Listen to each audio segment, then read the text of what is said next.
yun nga, hanggang dito na lang muna, di ba? Ang ating vlog team.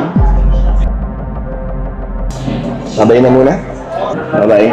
Bye.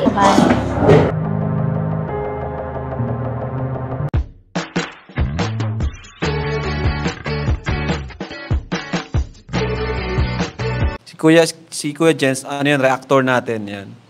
Official reactor. Hello mga kalingap! Welcome back sa aking YouTube channel, this is Kuya Jens. Kung bago ka lang sa aking YouTube channel, huwag niyo pong kalimutang mag-subscribe at click the bell button para lagi updated sa mabago upload ng video. At huwag po natin kalimutang suportahan ng Butim Kalingap sa pangunguna ni Kuya Val Santos Matubang, Ate Edna Vlog at syempre Kalingap Rab.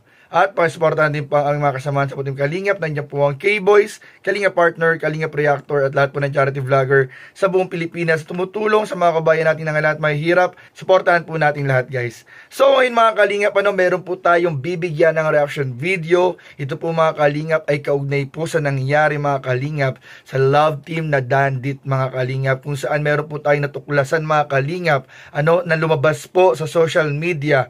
Ito po ay isa sa mga shared post po ni Medit kung saan siya po ay nagsalita, siya po ay nag-agree at meron po siya dito mga Kalingap sinabi po. So mamaya po tingnan po natin yan at ibabahagi ko po sa inyo mga Kalingap yung tungkol dito na marahil po mga Kalingap ay konektado po mga Kalingap sa nangyaring pagtatapos po mga Kalingap ng Tambalang Dandit.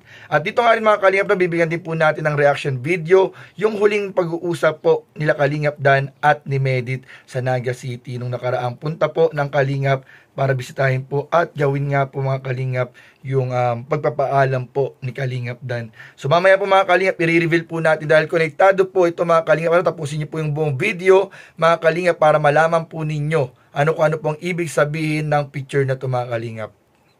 Ayan po, dahil itong picture na ito mga Kalingap ang may malaking significant mga Kalingap sa content natin o sa vlog natin, sa reaction natin ngayong araw. So pakinggan niyo po mga Kalingap dahil ito po mga Kalingap ay maaaring isang Dandit untold story po mga Kalingap na dapat po ninyong malaman. Tutukan niyo lang po mga Kalingap at panoorin ang buong video ito at mamaya po abangan niyo ang ating update. So yun lamang po mga Kalingap at panoorin na po natin muna ilang highlights mga Kalingap ng Tambalang Dandit sa kanilang huling episode mga Kalingap ng Tambalan. So panoorin po natin in 5, 4, 3, 2...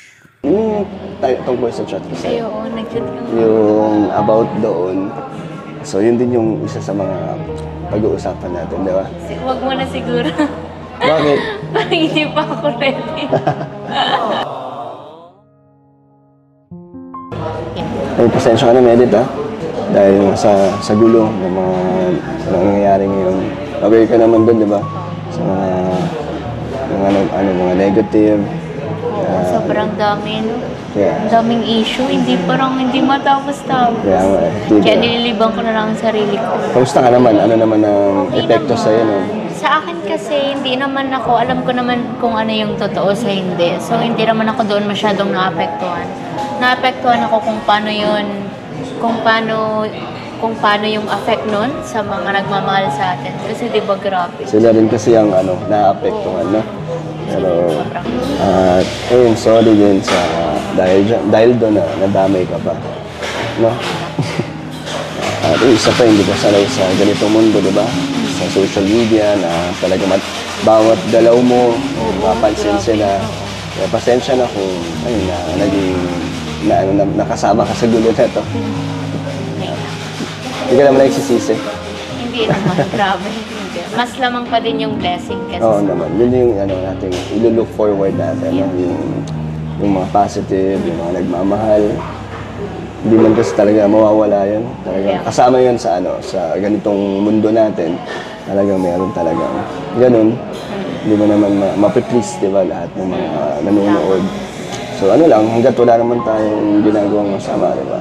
At nakakatulog pa tayo. Tuloy-tuloy lang. My God. Sorry, Sir Dan. Sorry sa alam mo yun, sobrang, ang dami kong nababasang comment na negative about you.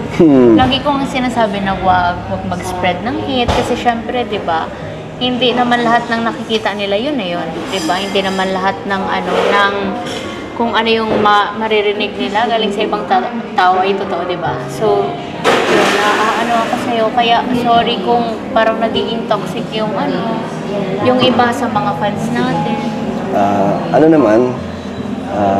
Basta ang lagi ko lang sinasabi or gustong ipaalam sa kanila na hanggat di naman sa akin ang gagaling or kay Kalinga Prab, kung ano may mga nalalaman nila o yung mga storyang dumadating sa kanila, huwag sila maniwala. So, number one dyan, syempre, kay Kalinga Prab.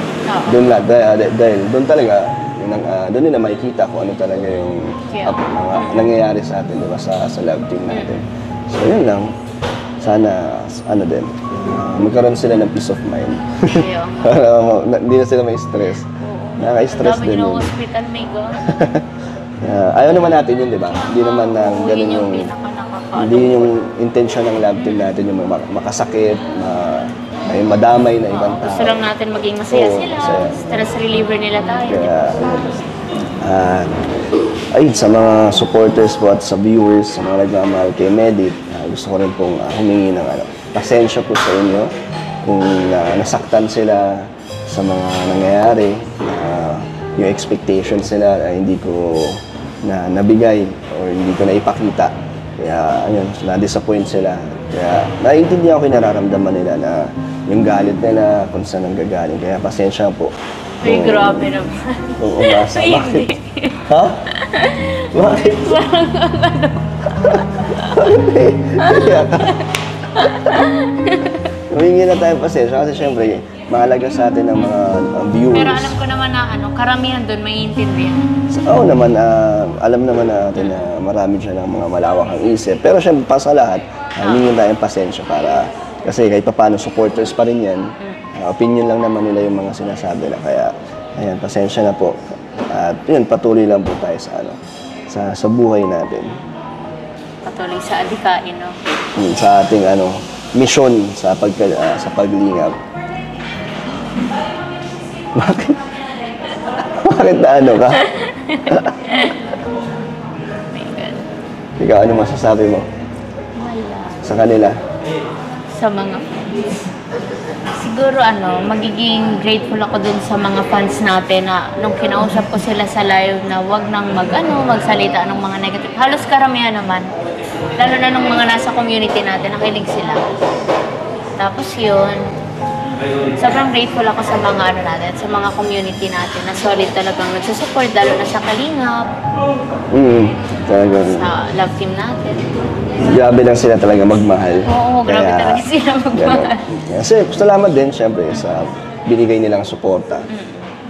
Pero, ayun nga, hanggang may wakas din. Oh my God! May dulo. May dulo din pala. So, ready ka na ba? Sa ating pag-uusapan. Slide. Ikaw, may gusto ka bang sabihin? Para sa ano masasabi mo dun sa sinabi ko sa'yo? Na Dun, about mo? dun. Wala. Ako naman, Sir Dan, naiintindihan. Malawak naman yung pangunawa mo. As long as alam ko na parang ikakabuti mo yun. Tsaka para ikakabuti ng lahat, support naman ako.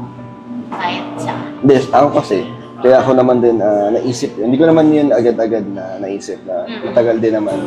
Naisipan ko din na, hindi naman sobrang tagal, parang namaan talaga na maigi. Siyempre, tinanong ko muna si Kalinga Prab kung anong masasabi niya tungkol doon. And, ayun, nakita naman na maganda na rin naman na yung status mo, di ba? Sa mga nakilala ka ni Kalinga Prab. Kaya mo nang gumawa ng sarili mong channel. May community ka na nasusuporta sa'yo. May mga nagmamahal sa'yo, di ba? Kaya, mawala man ang ating love team, nandyan ka pa rin. Bilang Kalinga Pringles. Hindi ka naman papabayaan ni Kalinga Prab. Tapos, tuloy-tuloy pa rin, di ba? Magkikita pa rin naman tayo, di ba? Yung chat mo nga.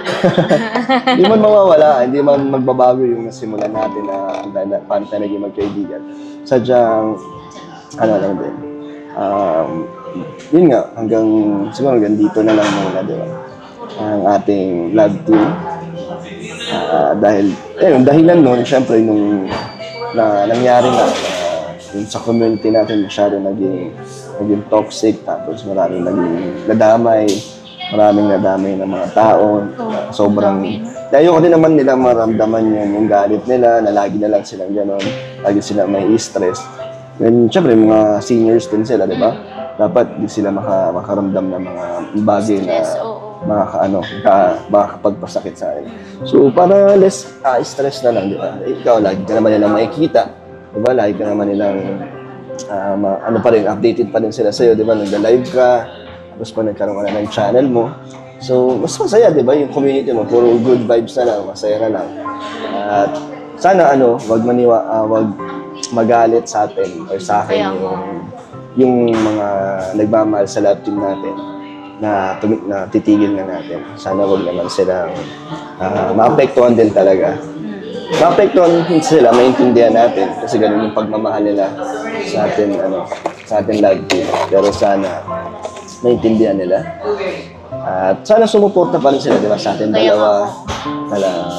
Pa rin, kung ano yung binigay nilang suporta nung una, sana kahit na magkaroon tayo ng sariling landas. Sana maging consistent, tapos mas lumawak pa. Nandun pa rin. Pero, basta, yun, ikaw, anong masasabi mo dun? Wala ako naman, Sir Dan, kung ano yung support lang naman ako. Tsaka nire-respeto ko kung ano yung decision mo. Kasi syempre, kahit hindi pa, nagulat talaga ako na, oh my God, titigil ka sa love team. Kasi, syempre, ko lang naman, first time ko lang din naman magkaroon ng First time ko lang din naman. Thankful naman ako din na ikaw ang una ko naging kapartner sa love team na talagang maganda, di ba? Marami din ako na-experience at natutunan bilang isang vlogger din. Madami din, may a-apply ko, di ba, sa atin pareho. Kaya thank you bilang partner mo. Thank you din, Sir Dan. Wala naman walang hard feelings, no? Wala naman. Maayos naman. Kaya, So ito mga kalingap, ito po yung nakita natin na post ni Medit 4 hours ago sa kanyang personal Facebook, mga kalingap, nakalagay po dito, kaya guys, kalma, di ko pa po ito namimit, kaya hindi pa ako magbo-boyfriend. So tingnan po natin kung ano yung relevance nung picture kanina pinakita po natin. So isa pong kamay na, ayan po, kita po natin na engage or kasal, bagong kasal na kamay. At meron po siyang, ayan, post po siya ni Recession. At meron siyang nakalagay dito na caption. Ayan po, panoorin po natin or basahin po natin yung caption ni Recession. Marry a man who wants to be a husband, not a man who just wants a wife. Ulitin po natin, marry a man who wants to be a husband, not a man who just wants a wife. Read that again. Binabasa na po natin ulit. A man who wants to be a husband is a man who's willing to provide, protect, and fulfill your right. He is ready to do whatever he can to make things work. A man who just wants a wife is a man who's only thinking about what you can do for him and not what he needs to do for you. Ayan, grabe mga kalingap.